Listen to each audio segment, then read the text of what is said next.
right. Hey, everybody, and welcome to Product Happy Hour, where you can go to happy hour, hey, with a puppy, with a puppy, and with your favorite product people. That is us in your sweatpants. We are product folks here to share what we've learned, often the hard way, over great drinks.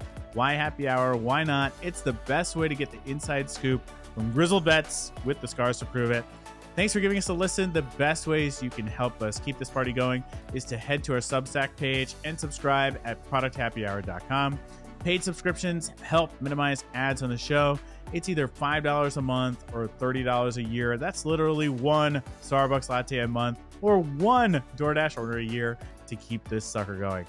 Finally, please subscribe on YouTube, Spotify, Apple Podcasts, or wherever you get your podcasts for easy listening anywhere, anytime. With me, as always, is Ira Johal. Hey, Ira.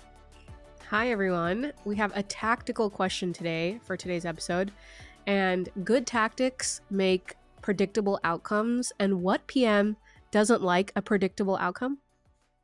You know, Ira, if they exist, I haven't met them. Let's roll into today's topic, which is a listener-submitted question from a true friend of the pod, Russell Rogers, one of my old coworkers. Hey, Russell.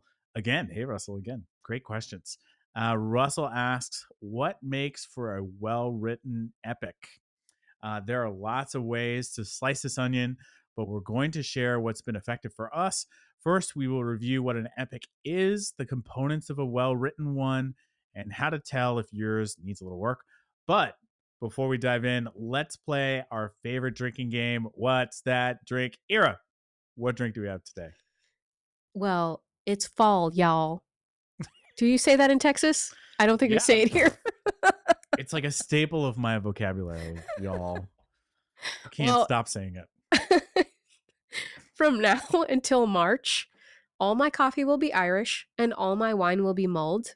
And no, I don't care if it's a work day. I don't care if we're recording pod. I don't care if I'm driving. No, I do care if I'm driving. But today I have mulled Merlot.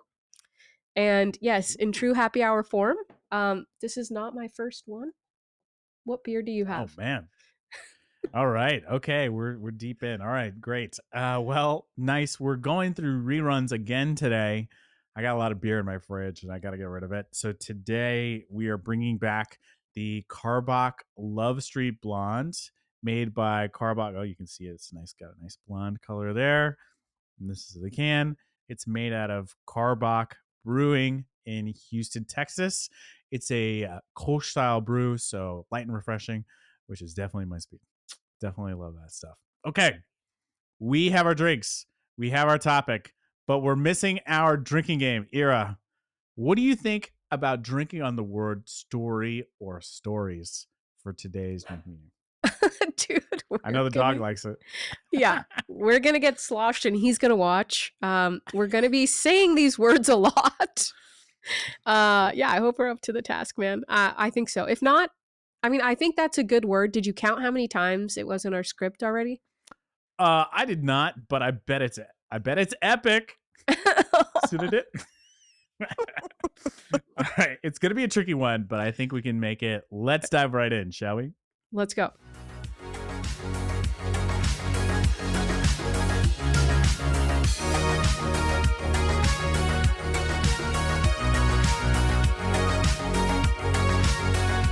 The dog, but I just don't have the lifestyle or the space for it, you know. Like I think get used to it too. I mean, it's good exercise. Honestly, it's a good way to get out of the house.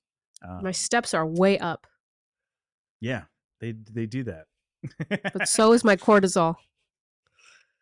That's also true. It's also problematic. Yeah, that's right. Okay. Okay. All right. Let's talk about epics, huh? Yes. Maybe it would be helpful to just talk through. Well, what is an epic? Yeah, maybe let's start like there. A good place to start. Yeah, sure. Let's go. An epic is from the school of agile methodologies. At a high level, it's not that deep. It's really mostly about organization. Organization is meant to help us communicate our thoughts to those who need to understand our thoughts. This is namely engineers, designers, and marketing. The definition of an epic can vary depending on your implementation, and there are two main schools of thought here. The first is that an epic is a project. We don't call it that. Yeah. Okay.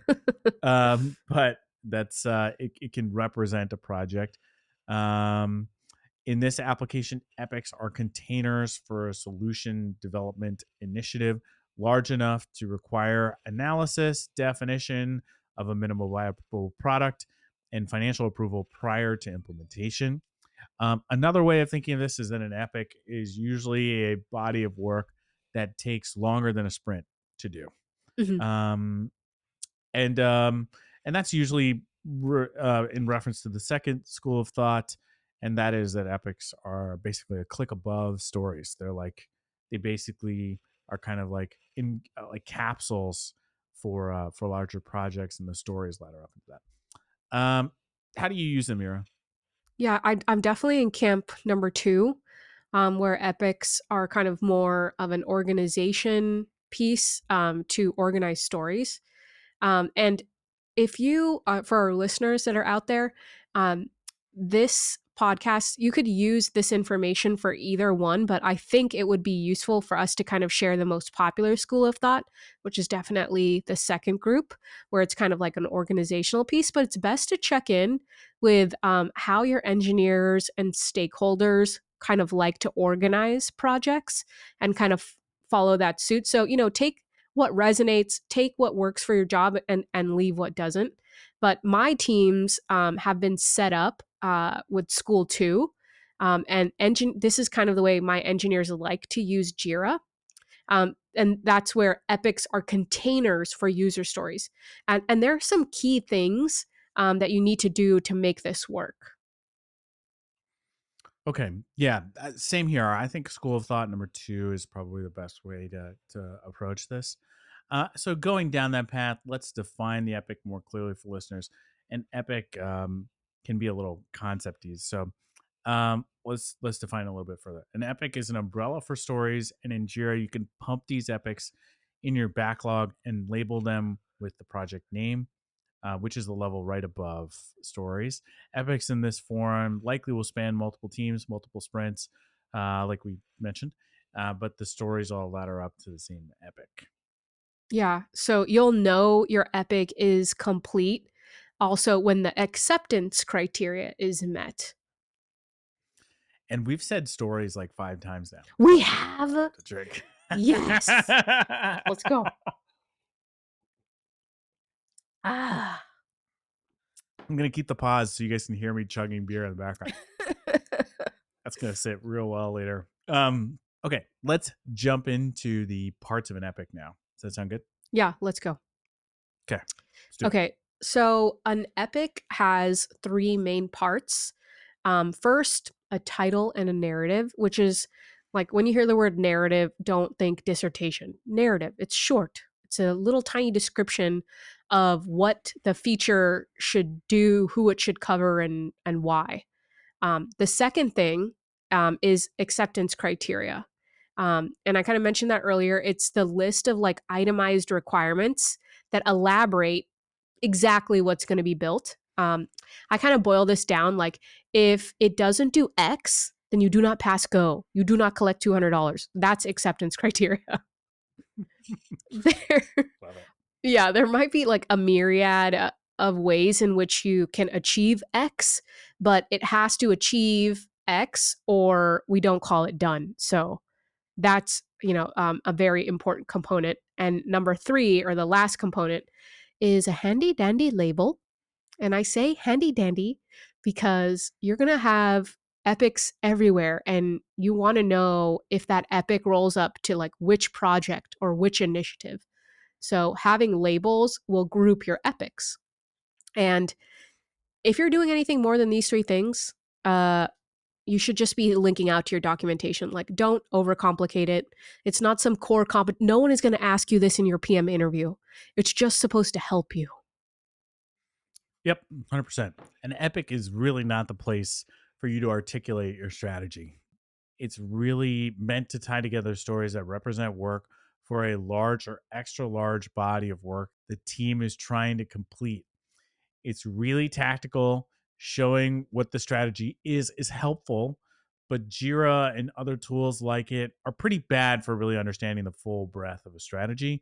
Plus, things tend to get lost in Jira or whatever you're using. So it's just not the right place all around to house things like strategy. It's better to have them in a document that you can then link to an Yeah, epic that people can refer to. Does that make sense? totally, totally.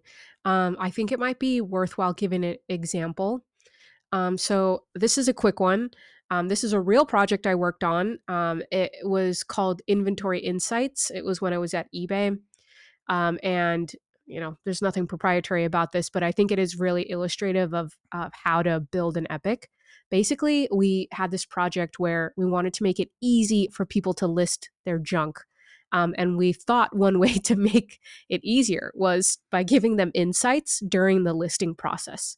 So they wouldn't waste time like, oh, I'm going to sell this cup of mulled wine because it was drank by a celebrity who writes a podcast and publishes it every week.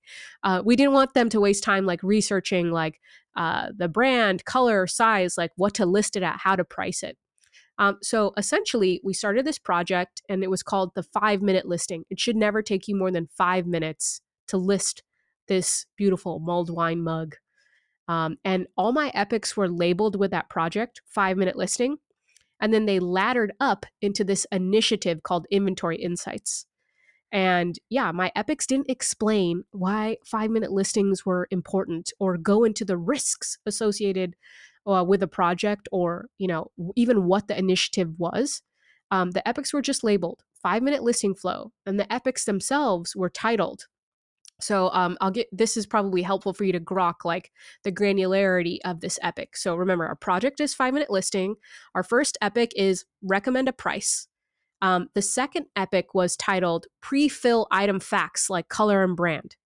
And the third epic was Reduce photo upload time. So each one had like a who, what, and why, this specific thing in the description field. And it had some acceptance criteria like bam, like it's very easy for you to tell how these epics might ladder up into this 5 minute uh, listing project and how the stories for like shortening photo upload would be very different than the stories about predicting the right price would be. Does that make sense? Yeah, I think it's a great example. I think I've actually experienced some of the features from the 5 minute listing flow, listing Nice. stuff on eBay. So that's neat. Um, yeah, I think this is a great example. So getting back to the main question a bit, how did you know if these were actually well written epics? Yeah, that's a good question. And I actually like that Russell asked this because anyone can write an epic, but not everyone can move to execution from an epic. And so I think a couple characteristics of a well written epic from my experience is first of all, who's going to be turning these over? Are these epics like go to marketing epics or are they actually build epics or are they design epics? Um, if those people who are going to turn them over have a bunch of questions related to the what, it's not a great epic. Any other pointers? I love that one. And there's actually the day that we do a documentation podcast, Hmm. um, is probably where we would reiterate this. Yeah, And it's a sign of great documentation in general. If people don't have tons of questions after reading it, then you did a good job. If they yeah, do, then it's not very good. right. And that's so I definitely love the idea of using that for epics as well. Um, so lots of questions about epics are unhealthy, Hmm. but scope and trade off combos about the stories, that's kind of expected. Yeah, I would say another way to gauge if your epic is well written is if it easily classifies new stories that pop up. If it's vague, your new stories might have multiple epics, and that means that the executable chunks aren't clear enough. Yeah. yeah, yeah. That's a good one. I like that way to pressure test because inevitably what happens, everybody, is you go in, yeah, the epic has made it onto the sprint. People are, hacking away at these stories. And then you're like, oh shit, we need this other story. We need this other thing. Like, we can't just improve upload speed for photos with these key services. We also need to build a data store. You need to build a data store? That's a new story. But if you come to sprint planning with that new story, build a data store, and you don't know where it goes, or it's not easily tied into that epic, it's not going to actually, it's not healthy because it's not serving its purpose, which is to organize the work into these like kind of very obvious classifications. What are some of the ways that you kind of like decide the epic scope? Because I know Russell didn't explicitly ask this, but you can have like, is it okay to have like 50 million stories in an epic? Well, I found this graphic for breaking this down pretty helpful, and I'll try to embed it in the video and link out to the article that actually you shared with me as we were preparing for the pod. Hmm. Um, and so what it basically talks about is like, okay, you have your strategy. There's themes in your strategy. So there's like theme X, Y, Z in your strategy. And then from those themes in the strategy, there's initiatives that come up, right? Like Hmm. you work with your team on brainstorming and you come up with different initiatives that you're going to be working through. Those initiatives ladder up to the themes. The themes might cross on these different initiatives. So your initiative might have multiple themes that it's working against. But the epics are part of these initiatives. Like, and maybe a different way of thinking about it is like you have initiative one, initiative two, Hmm. and within initiative one and initiative two, you have some smaller things that the team can do, and those are captured in stories. It takes like a sprint or less. But if they're longer than a sprint, they take multiple sprints to execute on, then that goes into an epic. So Okay. that's probably a way to think about it from like a top down perspective. Hmm. And then from a bottom up perspective, it's really about like, okay, cool. If we can do this in a sprint or less, great, story works. But if this is really going to take multiple sprints, then I can see it just a natural conversation coming out with the team that's basically just like, all right, this needs to convert into an epic. Smaller components can be represented with the story, but the larger components are represented by epics. That makes sense? Yeah, super interesting. Actually, I think this visual would be helpful for our readers. Our listeners will definitely link it. My takeaway is you have to gauge from a bottoms up and a top down approach. Okay, that's a really solid takeaway. And I think the acceptance criteria piece, it really needs to be written such that we can evaluate if we're moving towards our goal. Like, to be very explicit, if my epic was speed up the photo upload process when you're creating a listing, and the story specifically is like build a data store that can cache photos quickly so it's not lagging.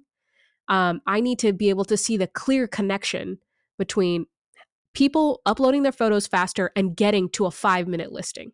Does that make sense? Yeah, yeah.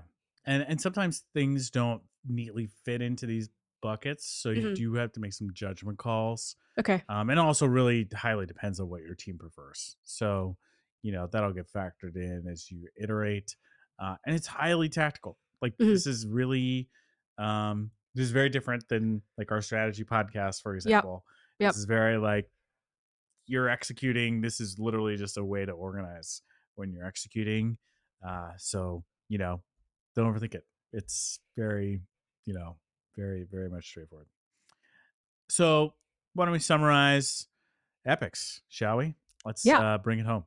Okay, here are the key takeaways. Don't read a bunch of articles about epics. They're really not that serious.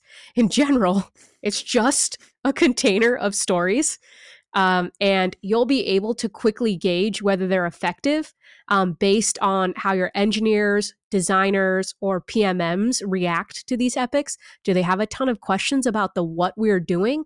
Ugh, that's probably a signal that you don't have a well written one. Also, most epics have three components.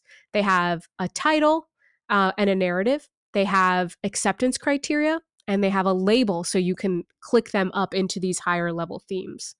And last but not least, you should always pressure test your epics against your top down strategy and your bottom up team needs. And I think that's it. Boom. We did it. We did. Well, Russell and anybody else that's interested, We hope you answered your question about what makes a well written epic. Let us know if you have any comments or additional questions. We're happy to do what we can to answer any questions you might have. And that'll do it.